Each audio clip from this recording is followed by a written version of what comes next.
Okay uncle. ఏట్రా మావా ఈ బేరాలన్నీ చూస్తుంటే సంవత్సరంలోనే డూప్లెక్స్ హౌస్ ఎప్సిలాగా ఉన్నావు. అదేట్లేదురా మహేష్, ఆ దేవుడి దయ్యా వ్యాపారం బాగా జరిగి ఎవరి దగ్గర ఒక మాట కూడా పడకుండా ఉంటే చాలరా.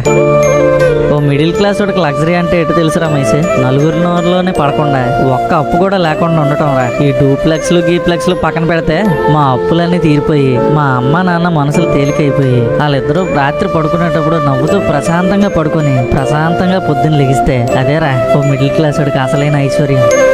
మన నోట్లోకి 5 ఏళ్ళు ఏ ఇబ్బంది లేకుండా వెళ్తే అదేరా ఒకడు గొప్పగా బతకడం. ఎంత కష్టం వచ్చినా ఆదుకోవడానికి నీలా ఒక ఇద్దరు చెయ్యి అందిస్తే చాలరా, అదే వెలకట్టలేని ఆశతో సమానం. మనల్ని చూసినప్పుడు బాబు మీ నాన్నగారు నాకు తెలుసమ్మా చాలా మంచోళ్ళు, ఎప్పుడు ఎవరికి హాని చేయరమ్మా, అందులో ఉంటదిరా అసలైన ఆనందం. అయ్యి ఆ మనిషి ఉన్నా లేకపోయినా ఆ రెస్పెక్ట్ ఎప్పుడు నలుగురిలోనే ఉంటది.